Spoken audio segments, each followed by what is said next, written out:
Assalamu alaikum. Aujourd'hui, nous vous invitons à voyager à travers le temps pour découvrir les premiers instants de la vie d'un homme exceptionnel, Mohammed sallallahu alayhi wa sallam. Paix et bénédiction sur lui, celui qui allait devenir le dernier messager de Dieu, Khatim an-Nabiyyin. Avant de recevoir la révélation, à l'âge de 40 ans, Mohammed, paix et bénédiction sur lui, a mené une vie marquée par l'intégrité, la bienveillance et la sagesse. Dans cet épisode, nous allons explorer quelques parties de son enfance, sa jeunesse et les événements clés qui ont façonné l'homme qu'il est devenu.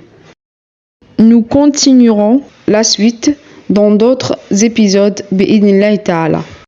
De sa naissance à la Mecque, au sein de la tribu des Quraysh, jusqu'à son rôle de commerçant honnête et respecté, découvrons ensemble les 40 premières années de la vie du prophète Mohammed, paix et bénédiction sur lui. Mohammed sallallahu alayhi wa sallam était né le lundi, le 9 Rabi' al-Awwal.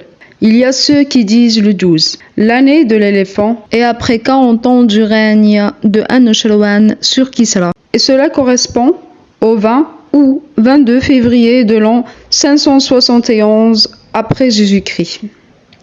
La mère du prophète sallallahu alayhi wa sallam a témoigné qu'à sa naissance, une lumière a surgi et qui a illuminé les châteaux du Levant. Il est reporté que les signes avant-coureurs de la mission prophétique se sont manifestés à sa naissance lorsque 14 balcons du palais de Khusra se sont effondrés. Le feu adoré par les mages s'est éteint et les églises autour du lac de Sawa se sont effondrées après que le lac se soit asséché.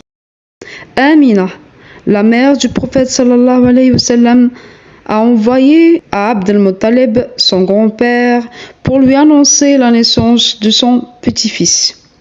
Très content, Abd al-Muttalib a pris son petit-fils dans ses bras et l'emmena à la Kaaba et a invoqué Dieu et lui a remercié pour ce magnifique cadeau et le nomma Mohammed. C'était un prénom méconnu jadis parmi les Arabes.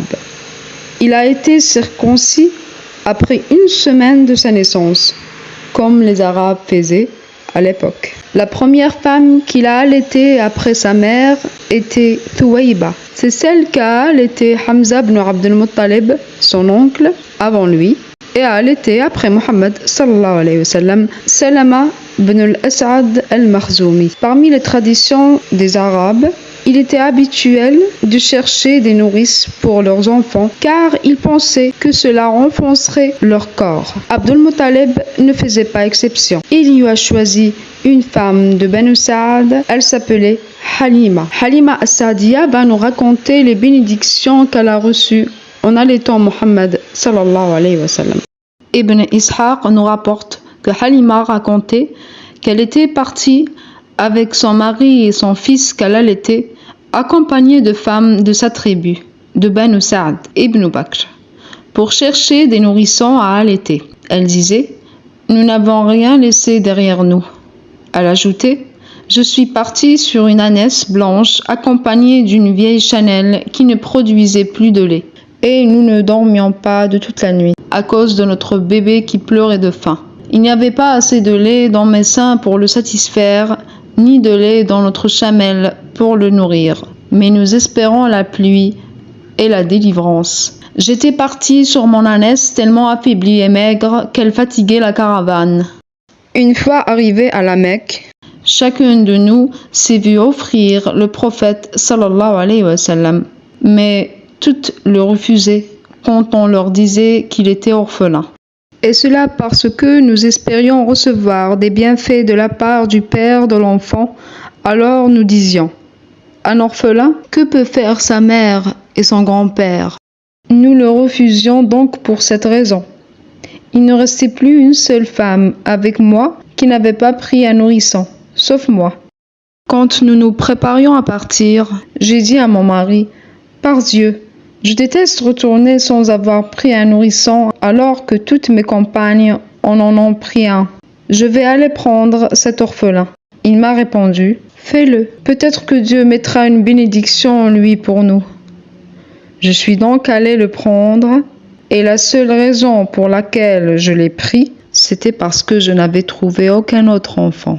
Quand je l'ai pris et que je suis revenu à ma tante, je l'ai mis sur mes genoux et il s'est mis à téter abondamment, lui et son frère. Ensuite, ils se sont endormis et nous avons dormi avec eux, ce que nous n'avions pas fait il y a longtemps. Mon mari alla voir notre vieille chamelle et elle était pleine de lait. Alors, il a trait du lait d'elle et nous en avons bu jusqu'à être rassasiés. Nous avons passé la meilleure nuit de notre vie. Mon mari m'a dit au matin, « Sais-tu par Dieu, Halima, tu as pris un enfant béni ?» J'ai répondu, « J'espère bien. » Ensuite, nous sommes partis. J'ai monté mon ânesse et j'ai porté l'enfant avec moi. Étonnamment, elle a traversé la caravane à une vitesse que même leurs meilleurs ânes ne pouvaient égaler. Mes compagnes me disaient, « Oui, par Dieu, c'est bien elle. Elle a quelque chose de spécial. » Puis nous sommes arrivés chez nous, dans la région de Banu Sa'd, la terre la plus aride que je connaissais. Cependant, nos brebis revenaient toujours avec du lait quand nous sommes arrivés avec lui, tandis que personne d'autre ne trouvait une goutte de lait. Les membres de notre tribu disaient à leurs bergers, « Malheur à vous! Laissez paître vos troupeaux là où le berger de la fille d'Abu Duhaib paie les siens. » Pourtant, leurs brebis revenaient affamées, sans une goutte de lait, tandis que nos brebis revenaient remplies de lait.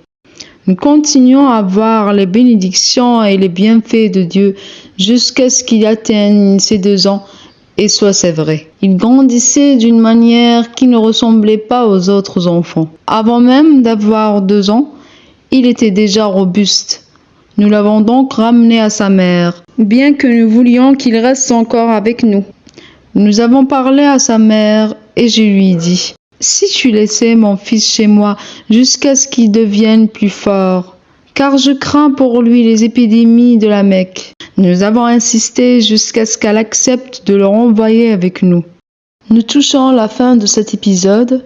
Dans la prochaine partie, nous allons continuer de raconter quelques chapitres de la vie du prophète sallallahu alayhi wa sallam pendant ses 40 ans avant la révélation. Sur ce, nous terminons par l'invocation de clôture. Subhanakallahumma wa bihamdik nashhadu an la ilaha illa ant nastaghfiruka wa natubu ilayk. Ô Allah, gloire à toi et louange à toi. Nous attestons qu'il n'y a de divinité digne d'adoration qu'Allah. Nous implorons ton pardon et nous nous repentons à toi. Assalamu alaikum.